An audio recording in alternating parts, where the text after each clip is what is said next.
참 좋은 나의 친구 예수님을 알아가는 시간을 올포원에서 갖고 있습니다. 어느새 예수님께서 자신을 계시하신 마지막 말씀을 만나볼 시간인데요. 나는 참 포도나무다. 워낙 많이 들은 말씀이라서 오늘은 조금 쉽지 않을까 이런 예상을 해보는데 어떠신가요? 저는 어릴 때부터 암송도 많이 했지만 찬양을 많이 불렀어요. 예수님은 생명의 참 포도나무. 이 어릴 때부터 많이 부르던 찬양이니까 너무 친근하죠. 그리고 저는 사실 이 말씀을 보면 막 그 예수님한테 막 매달려 있는 우리 아이들이 막 아빠한테 막 매달리는 것처럼 그걸 매달려 있는 상상을 좀 하게 돼요. 이런 궁금증은 없으셨나요? 그 감람나무, 종려나무, 백향모 이렇게 나무 종류가 많잖아요. 네. 근데 왜 굳이 예수님이 포도나무에 비유를 하셨을까? 궁금해요. 게다가 그 가지는 열매 맺지 않으면 안 된다고 하니까 예수님 비유는 약간 좀 부담부터 되는 것 같아요. 원래 그분 안에 거하면은 열매도 많이 맺고 다 이룬다고 해서 지금까지 이렇게 열심히 붙어 있는데 어떻게 저에게는 이렇게 신포도와 들포도 같은 열매들만 계속 맺어지고 있는 건지 저도 잘 모르겠는데 이 극상품 포도가 되는 혹시 그런 최고의 상품을 가진 포도나무가 될 수 있는 가지는 따로 있는 건가요, 목사님? 세 분께 여쭤보고 싶습니다. 제 자신을 보면 뭐 가지가 따로 있는 게 아니라 원래 다 그 종자불변의 법칙으로 태어날 때부터 이 안 좋은 나무로 태어난 것 같아요. 내가 날 보니까. 근데 뭐 무슨 법칙 이렇게 얘기하니까 이게 기가 죽네요. 뭔가 굉장히 있어 보이고. 근데 아까 그 백향목도 있고 감람나무도 있고 그런데 왜 하필 포도나무냐? 근데 그거는 현실적으로 포도나무는 이제 가지치기를 하잖아요. 다 가지를 꺾어주고 그래서 아마 그 백향목 이런 것보다 뭐 감람나무도 이스라엘 사람들에게서 아주 일상생활에 가치 있는 나무인데 그 중에서 포도나무 이렇게 말씀하신 게 그 가지치기를 해주는 나무니까 그러지 않았나 싶습니다. 그다음에 항상 신포도, 들포도 뭐 이런 것만 맺는 건 아니잖아요. 그렇죠. 그래도 가끔은. 있죠. 그러니까 그게 어떤 특별한 가지가 따로 있는 건 아닌 것 같고요. 결국은 내가 어디 연결되느냐.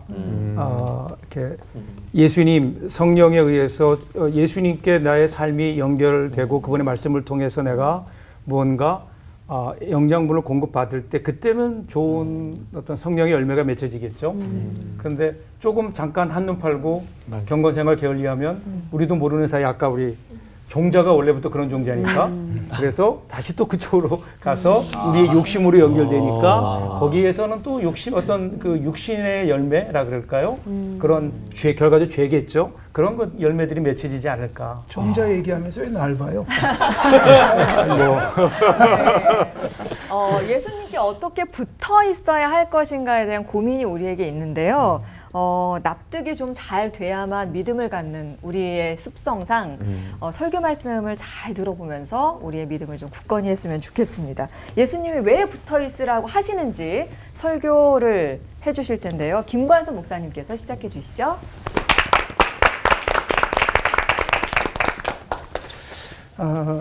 아이들을 키우면서 경험을 하는 일이지만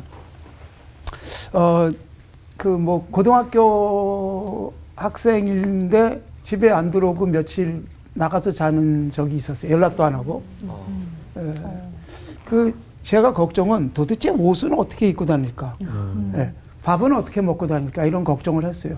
근데 나름대로 뭐 잘 살았던 것 같아요. 근데 분명한 것은 우리 집에 있을 때의 좋은 침대, 그 다음에 엄마가 해주는 좋은 밥은 먹질 못한 거죠.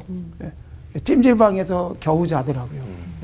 그리고 거기서 뭐 먹는 것들이 어쩔 수 없이 그 수준에 맞는 것을 먹는 거죠. 분명히 엄마 아빠가 꽤 괜찮은 사람인데 이 녀석들이 아빠하고 끊어지고 그 나가버리게 되니까 그런 모습일 수밖에 없다. 제가 그 이 포도나무에 대한 말씀이 이사야 선지자도 말씀하고 있는데 이스라엘을 포도원으로 비유를 하시면서 내가 좋은 포도나무 심어놨는데 왜 열매는 그 모양이냐 그렇게 말씀을 하시거든요. 근데 사실 이것은 이스라엘이 하나님과의 관계를 건강하게 유지하지 않을 때 좋은 열매를 맺지 못하는 부분을 안타깝게 여기신 거예요. 결국은 그래서 포도원을 다 헐어버리십니다.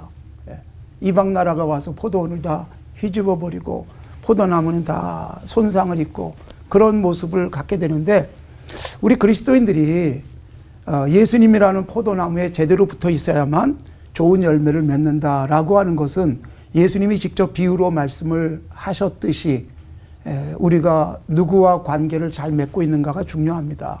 아무래도 포도나무의 가지가 아무리 실하고 또 좋아 보여도 포도나무에서 떨어져 나가면 열매 맺을 수 없잖아요. 그럼 곧 죽습니다.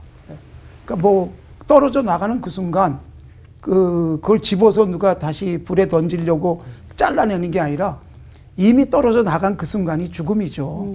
그리고 열매는 당연히 맺을 수 없고 그 결말은 비참할 수밖에 없다는 것처럼, 우리 주님께서 우리를 하나님의 자녀 그리고 포도원에 속한 자로서 부르셨지만 그 관계를 꾸준히 유지하지 못하면 열매 맺기 어렵다. 그 꾸준히 유지한다는 것을 성경은 이 성령 충만으로 말씀을 하고 있습니다. 그래서 갈라디아서 5장 22절과 23절에 보면 오직 성령의 열매는 사랑, 희락, 화평, 오래 참음, 자비, 양선, 충성, 온유, 절제, 뭐 이렇게 9가지라고 우리가 흔히 알고 있지만 굳이 뭐 9가지다 몇 가지다 말할 건 아니거든요. 문학적 표현으로서 이렇게 좋은 열매들이 가능하다. 그러니까 우리들이 정말 포도나무의 한 가지로서 포도나무와 얼마나 밀접한 관계를 맺고 있는가는 그래서 매우 중요합니다. 산상설교에 보면 예수님께서 열매로 그 나무를 알 수 있다 그렇게 말씀하셨는데, 사실은 그 포도나무에 가지가 붙어 있는 것과는 조금 결이 좀 달라요. 그러니까 무슨 말이냐면 어떤 열매를 맺는가에 따라서 그 나무가 좋은 나무인지 안 좋은 나무인지를 분별할 수 있다는 것이죠. 말하자면 똑같은 사과나무지만 그 사과나무가 질이 좋지 않으면 사과는 결코 좋은 열매를 맺을 수 없는 것처럼, 그래서 주님이 강조한 것은 예수님 안에 들어와서 성령 충만해서 내가 좋은 나무로 바뀌는 게 더 중요하다, 이 부분을 강조하고 있는 것 같아요.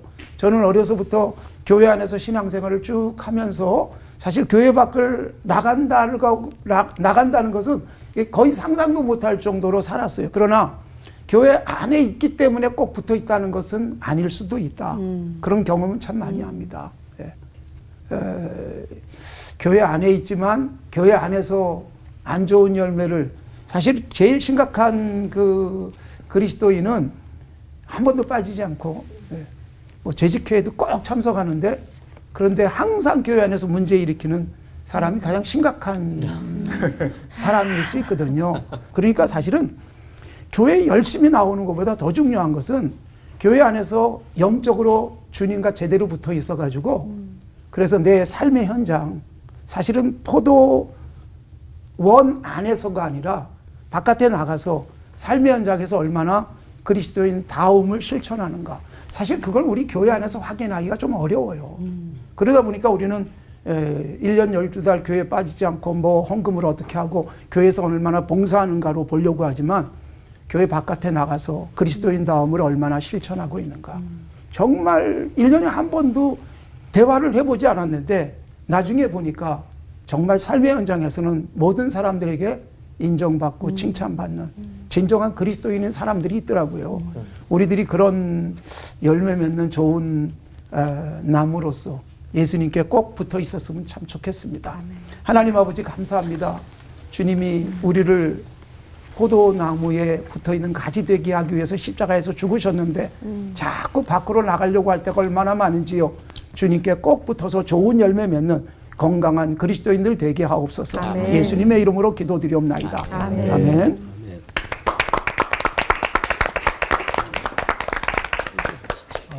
이어령 씨가 쓴 책 가운데 소설로 떠나는 영성순례라는 책이 있어요. 그 책에 보면 이런 구절이 있어요. 뉴턴에게 묻고 싶었다.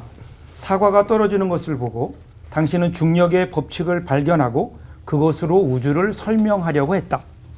하지만 그 높은 가지에 사과가 매달려 있게 한 그 생명의 힘에 대해서는 아무런 설명도 하지 못했다.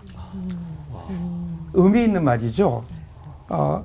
사과의 작은 씨앗이 무엇이기에 이 허공을 뚫고 그리고 그 하늘을 향해 자랄 수 있을까요? 어떻게 떨어지지 않고 그 가지에 붙어 있을 수 있을까? 그래서 사과가 떨어지는 것을 보면서 뉴턴은 과학자들은 어떤 과학의 법칙, 자연의 법칙을 발견하지만 그 사과를 붙어 있게 하는 힘 아니면 그 사과를 사과되게 하는 그 힘은 작은 씨앗의 시작에서 사과가 되게 하는 그 힘은 설명하지 못한다. 그것은 오직 하나님만이 하실 수 있는, 창조주만이 하실 수 있는 최고의 선물이죠. 이 하나님의 이 힘을 오늘 우리는 과연 경험하고 있는가? 우리는 그것을 누리고 있는가? 이것이 하나님과의 관계이죠. 오늘 우리가 읽었던 말씀이 포도나무와 가지, 나는 포도나무고 너희는 가지다. 그래서 우리가 지금 나는 무엇이다 에고 에이미의 예수님께서 말씀하셨던 그 예수님 자신을 소개하는 것 중에 7번째 마지막이거든요. 근데 왜 하필이면 마지막을 포도나무와 가지 이렇게 비유하셨을까? 그것은 아마도 열매 맺지 못하는 그 당시에 이스라엘 사람들을 향한 예수님의 안타까움과 답답함이 있는 것은 아닐까? 열매 맺지 못하는 안타까움. 그래서 5절 보시면요. 나는 포도나무여 너희는 가지라. 그가 내 안에 내가 그 안에 거하면 사람이 열매를 많이 맺나니 나를 떠나서는 너희가 아무것도 할 수 없습니다. 오늘 두 가지를 좀 보면 좋을 것 같아요. 하나는 포도나무 되시는 예수님과의 관계예요. 포도나무와 가지는 분리할 수 없어요.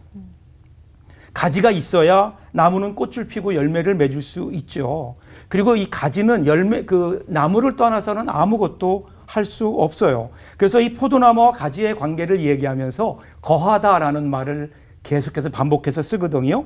이 거하다라는 말은 수동적인 의미를 갖죠. 그러니까 가지는 스스로 무엇을 할 수 있는 게 아니에요. 아무리 자기 힘을 다 쥐어짜봐도 가지 자기 힘으로는 열매를 맺을 수 없거든요.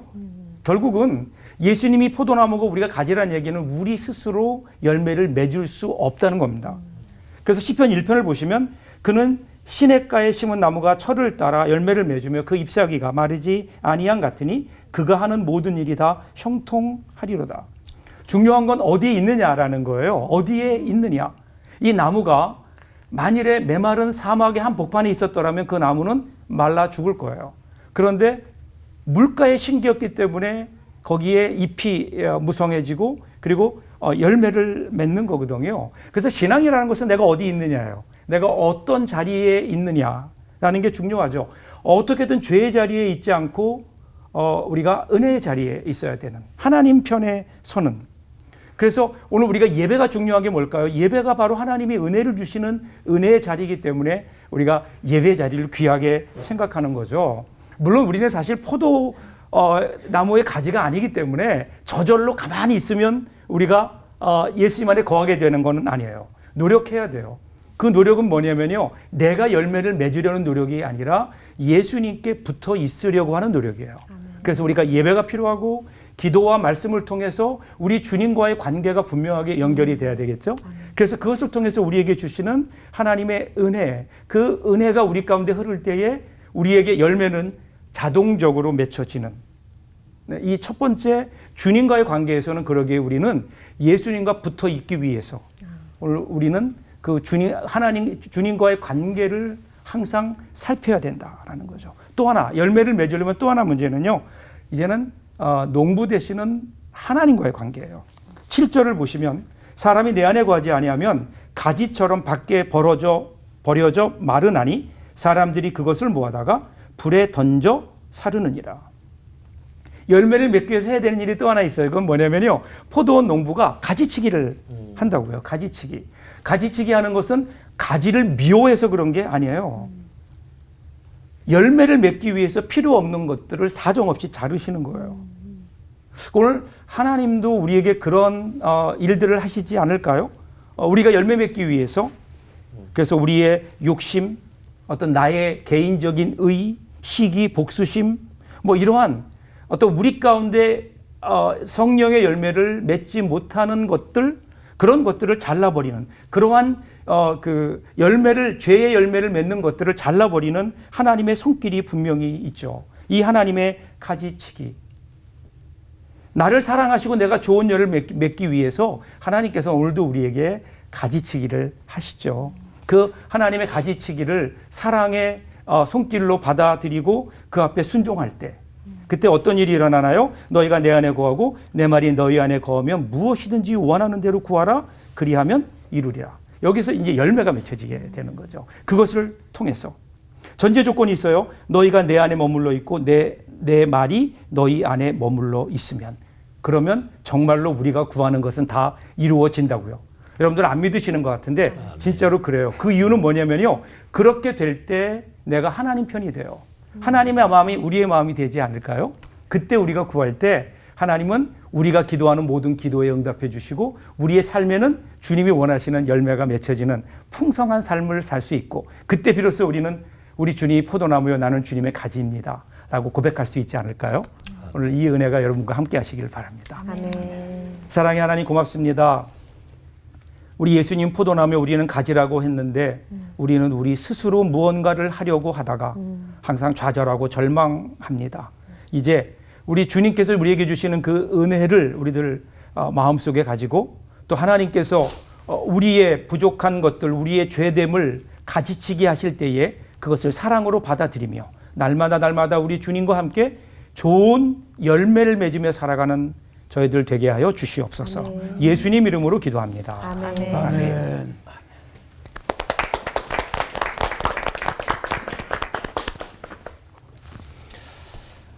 요한복음 13장부터 17장까지가 크게 한 덩어리입니다. 저는 오늘 예수님이 말씀하신 그 비유죠. 너희는 포도나무 나는 가지다. 뭐 진짜 포도나무 진짜 가지가 아니니까 비유죠. 이 비유가 들어있는 커다란 덩어리. 13장에 보면 예수님께서 제자들하고 같이 최후의 만찬 식사를 하시죠. 그리고 쭉 가서 최후의 만찬 식사하시고 나서 이런저런 길게 예수님이 제자들에게 얘기도 하시고 또 제자들도 예수님하고 뭐 대화하고 그게 이제 쭉 진행이 되죠. 15장도 그 안에 들어 있습니다. 18장 1절을 보면 예수께서 이 말씀을 하시고 제자들과 함께 기드론 시내 건너편으로 나가시니 그곳에 동산이 있는데 제자들과 함께 들어가시니라. 그러니까 겟세마네 동산으로 이제 가시는 거죠. 17장은 13장부터 17장에까지 이르는 이 긴 이야기의 결론인데요. 그는 17장 전체가 예수님의 기도입니다. 그러니까 대제사장, 비유적으로 말하면 하나님과 사람 사이를 이어주는 대제사장으로서 예수님께서 간절하게 기도하세요.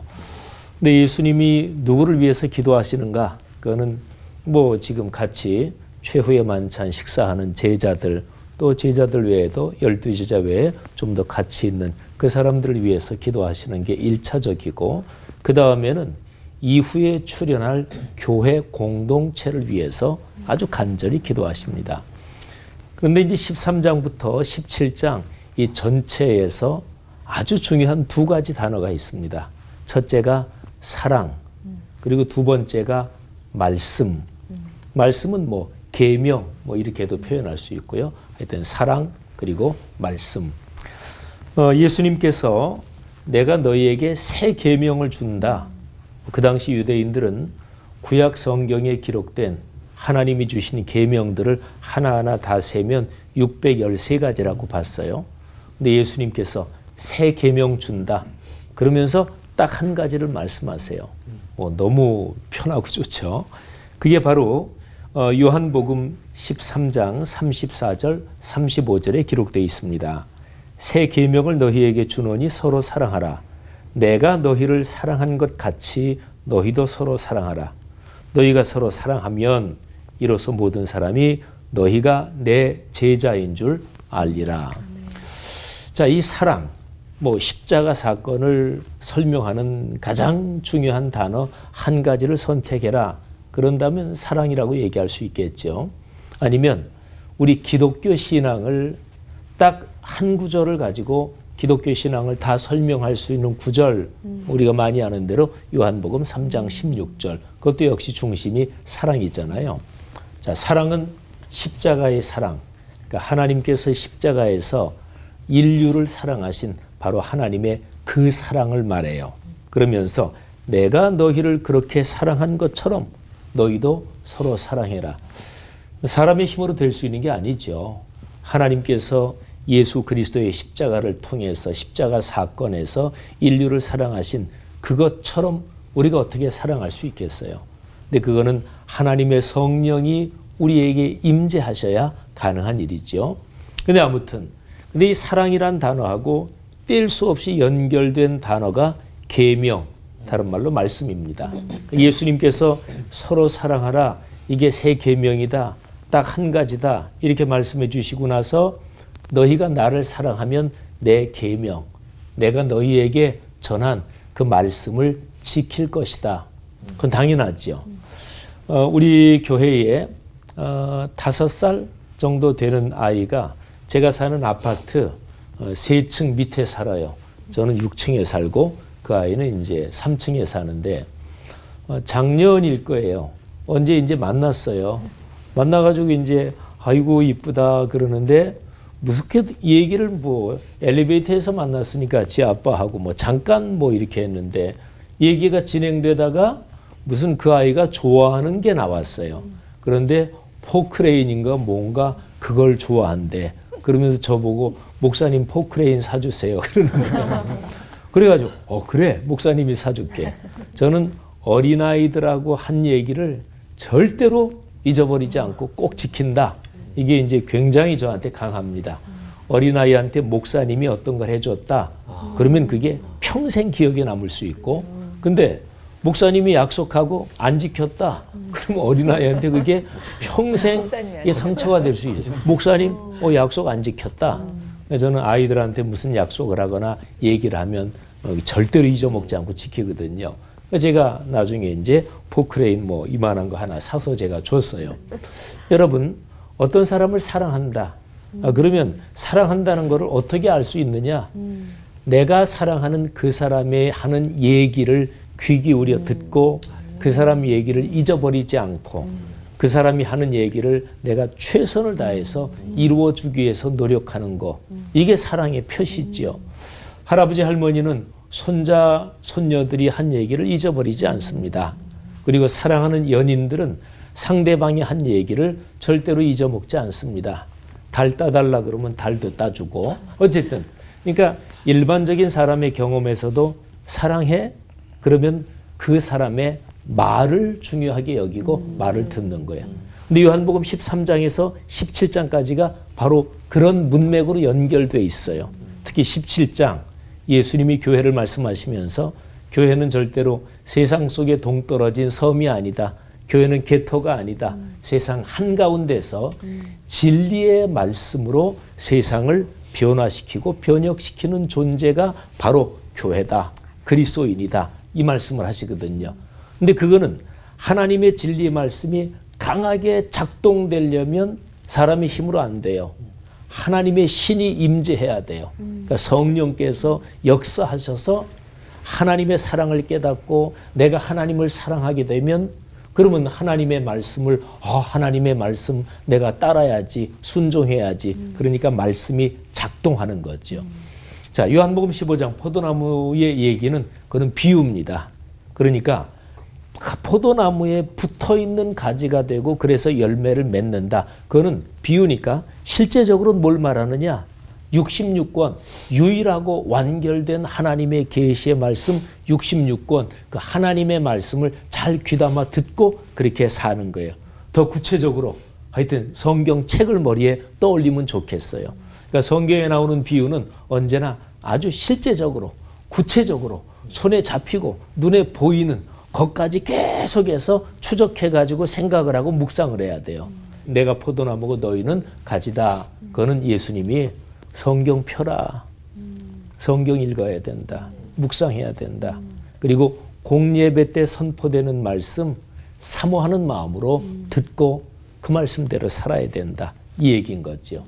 하나님의 말씀이 살아 움직이는 그런 위대한 축복이 우리 한국교회 또 오늘날의 세계에 넉넉하기를 바랍니다. 아멘. 하나님 은혜 감사합니다.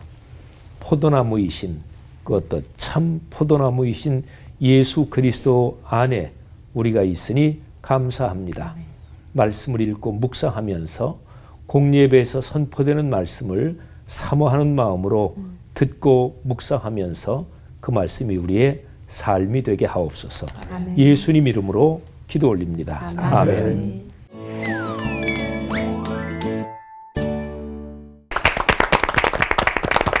포도나무 가지에서 시작해서 사랑, 교회까지 이렇게 연결되는 말씀을 듣고 나니까요. 예수님이 나는 참 포도나무다 하신 그 말씀의 의미, 그 큰 그림이 보이는 것 같습니다.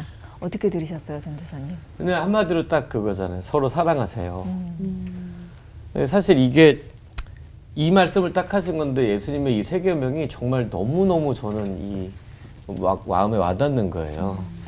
그런데 아까 지영은 목사님 잠깐 조금 말씀하시긴 하셨는데 제가 궁금한 건 하필 왜 그런 말씀을 하시면서 비유를 포도나무로 하셨을까? 그게 좀 궁금하긴 해요. 예수님이 비유하셨던 건 어떤 의미가 있으실 텐데 그냥 하신 말씀이 아니실 텐데 왜 그러셨을까요, 목사님도? 근데 그건 아까 제가 네. 포도나무는 가지치기를 한다. 그러니까 이제 가지를 치면 그 가지는 떨어져 나가는 거잖아요. 그래서 그거 포도나무로 말씀하셨겠다 그 생각이 들었고, 근데 아까 사실은 김관선 목사님이 설교할 때 말씀해 주셨어요. 뭐냐면 구약에서는 이스라엘 백성 그들의 삶의 이 영역 그거를 포도원이라고 얘기를 합니다. 포도원. 그래서 바인야드, 포도원. 그러니까 다른 나무하고 달리 포도나무 그거는 이스라엘 백성을 상징하는 그런 말하자면 역사적인 이미지가 있는 거죠. 그러니까 그 안에 중심되는 포도나무다. 이렇게 말씀하셨다고 보면 좋을 것 같아요. 네. 그리고 사실은 이제 그런 것도 있는 것 같아요. 이 포도나무라고 하는 게 구약 그 이스라엘 사람들에게 가장 귀한 그 과일이 포도인 것 같아요. 그래서 포도원은 굉장히 기름진 땅이에요. 그래서 나봇의 포도원을 왜 뺏으려고 했냐면 상당히 부동산적인 가치가 꽤 높거든요. 교통의 요지기도 하고.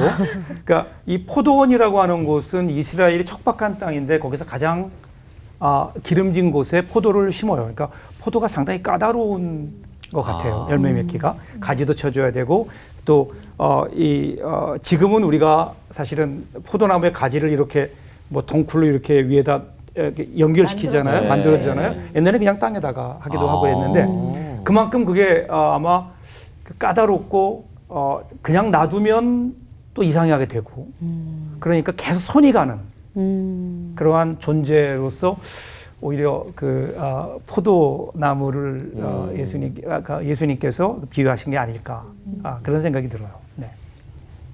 뭐 저는 그냥 단순화시키면 눈에 잘 보이는 나무가 포도나무여서 예수님이 늘 비유를 들 때는 바로 뭐 새가 날아가면 새 가지고 이야기하시고 꽃이 보이면 꽃 갖고 말씀하시듯 포도나무가 많았고 그래서 금방 이해될 수 있기 때문에 그걸 예로 들었겠다 그런 생각도 하면서 의미 있는 것은 뭐냐면 결국 예수님이 이 포도나무에서 나온 포도주 그걸 가지고 생명의 피 예수님 이제 그쪽으로 좀 연결되잖아요. 이걸 마시는 자.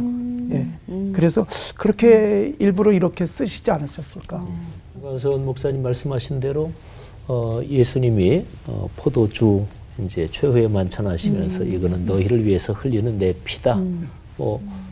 그쪽 맥락으로 이렇게 연결하고 그런 것도 참 좋으네요. 예. 그러니까 요한복음의 첫 번째 그러게. 표적이 포도주가 떨어진 사건이었잖아요. 포도주. 예. 그때 물로 포도주 만드시잖아요. 왜 포도주였을까? 잔치에 빼놓을 수 없는 포도주가 당시 유대인들에게는 굉장히 중요한 것이었고 그 다음에 이 포도주를 통해서 예수님의 피를 상징해 주는 것 그런 의미에서 요한복음이 일관되게 가고 있는 것 같다는 생각은 해요. 저희가 말씀 하나로 딱 시작하면 거기에서부터 이렇게 입체적으로 살펴볼 수 있어서 굉장히 좀 풍성해진다는 생각이 좀 들고요. 순종에 실패한 이스라엘은 그냥 포도나무지만 풍성한 열매를 약속하시는 예수님은 참 포도나무다 이렇게 강조를 하셨거든요. 그 차이를 우리가 좀 알고 참 포도나무에 붙어 있는 거 포도나무에 거하는 게 얼마나 중요한지 또 오늘 깨닫게 됩니다. 그런데 저는 이 거한다는 게 참 어려운 것 같아요. 그래서 내가 예수 그리스도 안에, 예수 그리스도가 내 안에 거하면 열매를 많이 맺을 수 있다고 하시는데 이게 저는 잘 와닿지가 좀 않거든요. 그래서 저도 그렇고 많은 사람들이 자꾸 뭘 더 하려고 노력을 하거든요. 김관섭 목사님. 네. 어떻게 해야 돼요? 아까 목사님 설교에서도 그런 말씀 나왔는데 거한다. 사실 제가 제 아내하고 저하고 같이 한 공간에 살다 보니까 어느새 많이 같아지고 있어요. 그러니까 이제 먹는 음식도 서로 좋아하는 게 같아지기 시작했고 그 다음에 또 우리 아이들이 태어나서 아이들이 제 공간에 살다 보니까 그야말로 쏙 빼닮은 아버지의 아들이고 또 엄마의 딸이고 그런 모습이다라는 생각이 들어요. 그래서 거한다는 것은 예수님과 함께 살면서 예수님을 그대로 본받는 삶. 그래서 어느새 예수님 같은 사람이 되어지면 사실 열매를 맺는 것보다 더 중요한 것은 좋은 나무가 되면 열매 맺으려고 애쓸 필요가 없어요. 좋은 나무가 아닌데 열매 맺으려고 하니까 이게 뭐 아무리 애를 써도 안 되죠. 그래서 거하면서 그분처럼 되어지면 당연히 그분이 기뻐하는 열매 맺지 않을까. 그렇다면 우리가 맺어야 할 열매는 어떤 열매인가 좀 구체적으로 고민하고 생각하기 마련인데 임지영 목사님께서 아까 설교에서 잠깐 얘기해 주셨지만 가지치기를 잘 해야 좋은 열매가 맺는다고 말씀하셨는데 구체적으로 어떻게 가지치기를 해야 하는지 말씀해 주시면 감사하겠습니다. 우리 그런 얘기했어요. 이 버리는 것도 열매다. 그런 얘기를 했는데 하나님께서 가지치기를 하시죠. 그러면 우리가 생각할 때 그러면 나 가만히 있으면 그냥 하나님이 알아서 다 잘라주실까? 근데 그래서 그걸 하나님의 가지치기를 우리의 입장에서 다시 한번 그거를 번역해 보면 그러면 내려놓음이 아닐까? 스스로 내가 내려놓는 내 자신을 돌아보고 나에게서 내가 열매를 맺는데 부족한 것들을 내려놓는. 아까도 얘기했지만 가지는 열매 맺자라고 노력하는 게 아니라 그런다고 맺어지는 게 아니거든요. 아까 목사님 말씀하셨지만 그러니까 어떻게 하면 내가 주님께 더 가까이 주님과의 관계가 바르게 될 수 있을까? 이걸 위해서 주님과 나와의 관계를 방해하는 것들 그런 것들을 내가 스스로 내려놓는 그러한 일들이 그걸 통해서 그러다 보면 어느 순간 우리도 모르는 사이에 열매들이 하나씩 작고 큰 열매들이 맺혀지지 않을까. 그런 의미에서 버리고 내려놓아야 된다. 가지치기 얘기를 제가 좀 말씀드렸어요. 뭐 욕심 뭐 이런 그렇죠. 것들을 네, 내려놓는 네, 네, 거예요. 쉽진 않겠지만. 네. 목적이 분명하면은 자극을 주시지 않으세요. 이건 아니다. 내려놓도록 자극해 주시니까. 같이 그런 살다 분별력도 보면. 생길 것 그렇죠. 같아요. 계속해서 붙어 있다 보면. 네. 저희는 이미 분별력을 받았는데 제가 못 치고 못 내려놓는 것 같아서 참 걱정입니다. 네. 네. 많아. 근데 결국 포도나무의 가지로 사는 건 서로 사랑하라는 말씀인데요. 이 살다 보면 이 사랑이 막히는 순간이 너무 자주 찾아오거든요. 그래서 이 사랑의 동맥경화를 뚫어. 오늘 좀 뚫어볼까요? 네. 네. 사랑의 동맥경화, 이 사랑의 동맥경화를 뚫어줄 수 있는 그런 가지로 사는 방법. 혹시 지영우 목사님께서는 알고 계시지 않을까 해서 한번 질문을 드려봅니다. 그 성경에서 가장 중요한 단어 한 서너 가지 꼽아라 그러면 사랑이 당연히 들어가겠죠. 근데 성경에도 여러 가지 사랑의 이야기가 나오죠. 남녀 간의 사랑도 있고. 근데 성경에서 말씀하는 근본적인 사랑은 하나님의 사랑입니다. 그는 사실은 절대적인 당신의 아들을 십자가에서 내어 주신 사랑, 그리고 삼위일체의 신비 안에서 말한다면 당신 자신이 사람이 되셔서 그래서 어느 신학자는 십자가에 달리신 하나님 이렇게도 표현했는데 아무튼 그건 절대적인 사랑이거든요. 근데 사람이 살면서 절대 가치를 잃어버리고 이 밑에 있는 이런저런 거 그냥 고만고만한 것들 이런 거 가지고 싸우다 보면 아웅다웅 하는 것 같아요. 그러니까 사랑이 식어졌다. 부부지간이든 부모 자녀간이든 아니면 성도들 간이든 또는 어떤 친구들 모임에서 우정이라는 사랑이 참 좋잖아요. 근데 그런 게 사랑이 식어질 때는 하나님 앞으로 나가야 될 것 같아요.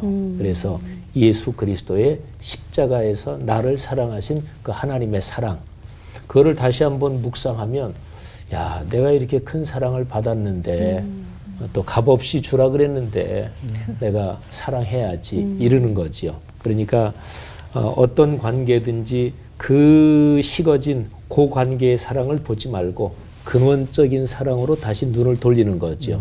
그러면 지금 내가 본질적인 성경에서 말씀하는 그 사랑에서 얼마나 멀어져 있고, 그 본질적인 순수한 사랑이 아니라 내 욕심대로 내가 만들어 놓은 그 사랑 속에 얼마나 갇혔는지.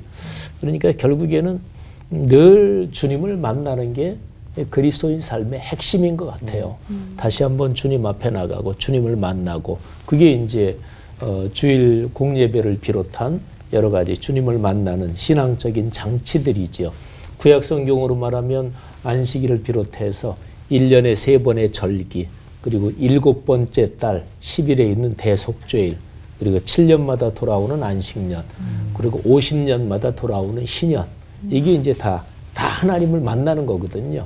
그러니까 하나님 앞에 나가고 우리로서는 예수 그리스도의 십자가를 늘 붙들어야 되는 거죠. 그러니까 근본적인 사랑, 그거를 내 마음속에서 얼마큼 꼭 붙잡고 사느냐, 그것만 붙잡고 살면 그러면 사랑의 사람으로 살 수 있는 가능성이 열리겠죠.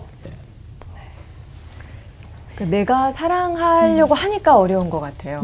사랑의 힘도 이렇게 잘 붙어 있는 것처럼 하나님과 예수님과 연결돼 있다면 거기서부터 오는 사랑의 힘으로 또 사랑할 수 있지 않을까. 지영 목사님 말씀을 들으면서 그런 생각이 들었고요.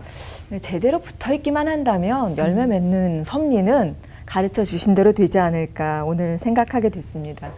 오늘 이렇게 해서 예수님의 자기선언 7가지를 함께 했어요. 근데 오늘 우리가 이제 예수님의 제자들답게 총 정리를 좀 해보도록 할까요? 네, 그 예수님께서 말씀하신 7가지가 좀 이렇게 연관돼 있을 것 같거든요. 그래서 7가지를 좀 통틀어서 예수님은 이런 분이다라고 좀 말씀해 주시면 너무 좋겠고요. 또 구약에 하나님께서 나는 스스로 있는 자라고 하신 그 말씀과는 또 어떻게 연관을 시키면 좋을지 가르쳐 주시면 좋겠습니다. 구약 성경에 이제 하나님이 모세를 부르실 때, 그러니까 모세가 당신의 이름을 내가 좀 알고 싶습니다. 그래야 이스라엘 백성한테 가서 이런 신이 나를 보내셨다 이렇게 얘기할 수 있을 거 아닙니까? 그때 하나님께서 나는 스스로 있는 자다. 이게 이제 우리 한글 성경의 번역이에요. 근데 그거를 이제 히브리어 원어를 따라서 직역을 하면 나는 그냥 나다. 이런 뜻이기도 합니다. 나는 나다. 그러니까 하나님이라는 분, 하나님이라는 뭐 존재라고 얘기해도 이게 한계가 있어요. 하나님은 존재와 비존재 그걸 이미 넘어서 계시는 분이니까 어쨌든 하나님이란 분은 사람이 살면서 우리가 설명하는 그 어떤 것으로도 설명이 불가능합니다. 하나님은 절대자시고 영원부터 영원까지 계시고 영원이라는 걸 우리가 모르잖아요. 그죠? 우리가 영원 그러면 아 끝이 없는 거다 이렇게는 생각하지만 진짜 영원의 실체가 뭔지 또 절대자 그러는데 절대라는 이게 뭔지 우리 인간은 다 한계가 있잖아요. 그래서 엄밀하게 말하면 하나님에 대한 모든 설명은 다 부족합니다. 그러니까 이제 하나님이 이름 물어보니까 내가 무슨 이름이 있느냐 나는 나다 뭐 이렇게 이제 말씀하시는 거죠. 근데 요한복음에 나오는 예수님의 7가지 자기 선언, 근데 이게 전부 다 비유거든요. 나는 문이다, 나는 빛이다. 예수님이 그대로 진짜 어떤 빛, 어떤 문 이게 아니고 다 비유인데 저는 7가지 자기 선언이 다 비유적으로 말씀하실 수밖에 없으셨겠다. 왜냐하면 직접적으로 당신은 어떻게 뭐 설명할 수가 없으니까. 그래서 하나님을 가장 잘 아는 방법은 하나님이 자기를 보여주신 바로 그 사건, 그 장소, 바로 십자가 사건, 십자가 거기를 우리가 늘 사모하고 그 십자가 사건을 끌어안고 묵상하면 그러면 하나님을 제일 잘 알 수 있겠다. 그런 생각이 듭니다. 저는 그 예수님의 그 7가지 자기 선언을 들으면서 예수님은 참 역시 우리랑 친하기를 원하시는구나 그런 생각을 해요. 이런 얘기 드리면 어떨지 모르지만 구약의 하나님이 좀 까칠하시거든요. 그러니까 이제 어느 분이 재밌게 이렇게 설명했어요. 네. 모세가 와서 네. 하나님 이름이 뭡니까? 그 얘기는 다른 모든 이집트의 신들이 있는데 그 신들이 이름이 있습니다. 그런데 나에게 가서 이스라엘 백성들을 구하라 그러셨는데 그러면 그 신이 누군지를 그들에게 설명해야 되지 않겠습니까? 네. 그러니까 하나님도 그렇듯 하시잖아요. 그러니까 설명을 해 주셔야 되겠는데 그래서 아까 목사님 말씀대로 나는 스스로 있는 자 이 얘기를 얘기하면 I am who I am. 나는 나다 그런 거거든요. 왜 그렇게 말씀하셨는가 하면 나는 그리고 하나님 한참 이렇게 보셨어요. 고민하셨어요. 어떤 놈을 들어서 설명해야 될까? 그랬는데 아무리 찾아도 없는 거예요. 야, 나는 나야 이렇게 어느 누구도 설명할 수 없는 그러한 그 하나님의 그 마음. 그러니까 잘못하면 하나님을 오해할 수 있기 때문에 함부로 하나님을 규정하지 않는. 그런데 예수님은 오셔서 우리의 삶에 있는 우리의 삶의 어떤 그 신뢰들을 드시면서 나는 이렇다. 나는 뭐 포도나무다. 그죠? 나는 빛이다. 이렇게 말씀하시잖아요. 나는 선한 목자다. 너무너무 그런 게 주님이 감사한 것 같고요. 그런 면에서 한번 우리는 우리 주위에 나에게는 어떠한 분이실까 하는 것들을 한번 스스로 나도 고백해보는 시간이 됐으면 좋겠어요. 우리 주위에 뭐가 있는지. 저는 주님이 저를 믿어주시는 분 같아요. 제 삶을 보면 제가 좀 어떤 결정을 내릴 때 제가 결정하면 응원해 주시고 지지해 주시고 하는 것들 부족하지만 그런 것들을 느끼면서 우리 예수님은 나에게 응원자 같으신 그런 분이신 것 같아요. 7가지를 표현하셨지만 또 본인의 고백으로도 또 해본 것도 본인에게만 있을 수 있는 아까 목사님 말씀하셨잖아요. 그 상황 그 어떤 특정한 상황 속에서 내가 고백할 수 있는 하나님. 예수님의 모습, 뭐 그런 모습을 우리가 고백할 수 있으면 좋겠다는 생각을 해요. 근데 출애굽기의 그 말씀을 임 목사님 말씀이 진짜 멋있네요. 하나님이 이름 물어보니까 나는 그러다가 아무리 봐도 없어가지고 나는 나야. 제가 출애굽기의 그 구절에 대한 어떤 주석이나 해석 들은 것 중에서 최고입니다. 진짜 쉽게 와닿으면서 제 이야기는 아닙니다, 목사님. 그래요? 제가 어디서 본 것 같아요. 어쨌든 진짜 아주 쉬운 설명이네요. 네. 진짜 탁월한 설명이네요. 뭐 생명의 양식, 뭐 빛, 또 양의 문, 목자, 또 부활이여 생명, 또 포도나무 이런 말씀을 하셨는데 세상의 신이라고 하는 것들과 대비가 되는 것 중에 가장 중요한 것은 세상의 신이라고 하는 자들은 내가 드디어 빛을 찾았어. 내가 드디어 길을 찾았어. 그래가지고 신으로 등극하는 현상들이 생기는 거예요. 돌을 닦아가지고 내가 드디어 알게 됐어. 그런데 예수님이 말씀하셨을 때 이 생명의 양식은 내가 드디어 생명의 양식을 찾았어가 아니라 내가 생명의 양식이야. 그리고 내가 드디어 그 문을 찾았어가 아니라 내가 문이야. 네. 그리고 내가 드디어 포도나무의 그 어떤 그 가치를 알았어가 아니라 내 자신이 포도나무야. 그러니까 스스로 있는 자, 절대적인 분. 그래서 우리는 예수님을 뭘로 비유한다는 게 사실은 우리로서는 불가능해요. 그런데 비유도 이제 직유, 은유가 있듯이 예수님은 바로 내가 뭐다라고 확실하게 말씀하신 것은 내가 그걸 깨닫고 알게 돼서 비유하는 게 아니라 나는 그 자체다. 그러니까 예수님 빛 자체지. 빛을 받아가지고 드디어 바라게 되는 것은 우리죠. 우리. 사람이 조금 좋아지면 예수님의 빛을 받아서 나도 빛의 역할을 할 수 있잖아요. 그리고 나는 문이 될 수 없잖아요. 내가 누군가에게 예수님이라는 문으로 데려다가 들어가게 만들어 줄 수는 있잖아요. 그러니까 예수님은 절대적으로 문이기도 하고 목자시기도 하고 또 양식이 되기도 하고 빛이다. 이 요한이 1장부터 그렇게 말하잖아요. 태초에 말씀이 계셨다. 이 말씀이 하나님과 함께 계셨다. 그리고 이 말씀은 곧 하나님이시다. 선언을 하는데 요한의 특징이라는 거죠. 선언. 계속 선언하죠. 1장 1절부터 선언하시고 이 7가지 모습도 예수님의 직접적 선언을 요한 복음답게 그렇게 묘사하고 있는 것 같습니다. 오늘 정말 총 정리가 되는 그런 느낌인데요. 예수님을 알아갈수록 길이 보이고 또 문이 열리고 오늘 열매 맺는 은혜까지도 조금 누려볼 기대를 하게 됐습니다. 앞에서 우리가 같이 부른 찬양처럼 우리의 친구로 와주신 예수님과 꼭 같이 붙어서 살게 해주셨으면 정말 감사하겠다 싶습니다. 오늘 예수님과 함께한 소감을 좀 나눠봤으면 좋겠는데요. 가위바위보 할까요? 아니, 저는 네. 그 목사님들 말씀 들으면서 그 예수님이 그러니까 하나님은 나는 스스로 인자다 하셨고 예수님은 이제 비유를 하셨잖아요. 그리고 중간에 뭐 우리도 예수님이 어떻게 우리를 비유하실까 했는데 거꾸로 저는 오히려 그러면 내 주변은 나를 어떤 비유로 생각할까? 목사님이 아이한테 꼭 그 포크레인 사주셨던 것처럼 혹시 우리 아이에게 나는 어떤 모습으로 비유가 될까? 아빠는 뭐 포크레인 같은 사람이야. 뭐 아니면 아내나 또 주변의 이웃들한테 나는 예수님처럼 저 사람 참 포도나무 같은 사람이야. 이런 어떤 비유가 궁금해지는 어떤 그런 예수님 같은 그런 삶을 살아야겠다. 비유처럼 보이는 그런 정직한 꿋꿋한 모습으로 보여야겠다는 생각이 좀 들었었어요.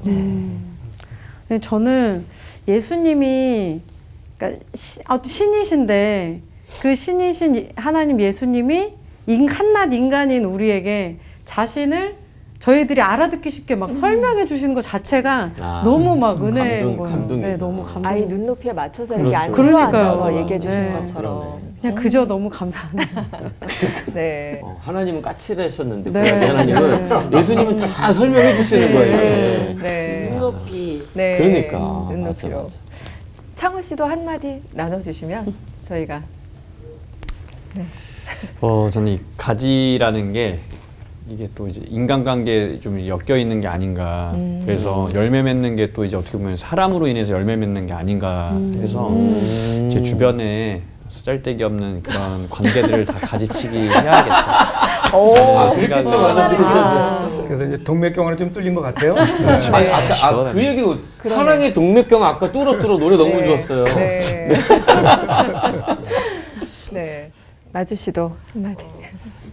예수님을 조금 더 알아왔는데 그냥 문이시고 친구 같은 존재로 옆에 항상 계셔주셨던 것 같아요. 근데 그냥 있는 게 아니라 나와의 관계가 굉장히 중요하다고 생각했어요. 문이시면 내가 들어가야 하고 또 나무시면 나도 노력을 해서 열매를 맺어야 하고 그냥 믿으면 끝 이게 아니다라는 거를 다시금 느꼈던 것 같아요. 내가 좀 더 열심히 더 알아가고 나도 또 탐스러운 열매를 맺기 위해서 한 번 더 기도하고 찬양하고 나의 노력도 또한 중요하구나 이렇게 느꼈습니다. 우리 올포원 식구들도 정말 좋은 가지가 돼 가는 과정이구나라는 거를 함께 녹화하면서 또 깨닫게 됩니다. 보잘것없어 보이는 우리지만 예수님께 붙어 있으면 별 볼 일 있는 사람들 된다는 거 기억하면서 오늘 또 힘차게 외치고 살아내도록 하죠. 네. 참 포도나무이신 예수님께 꼭 붙어 극상품 포도로 하나 되는 시간 올보 와!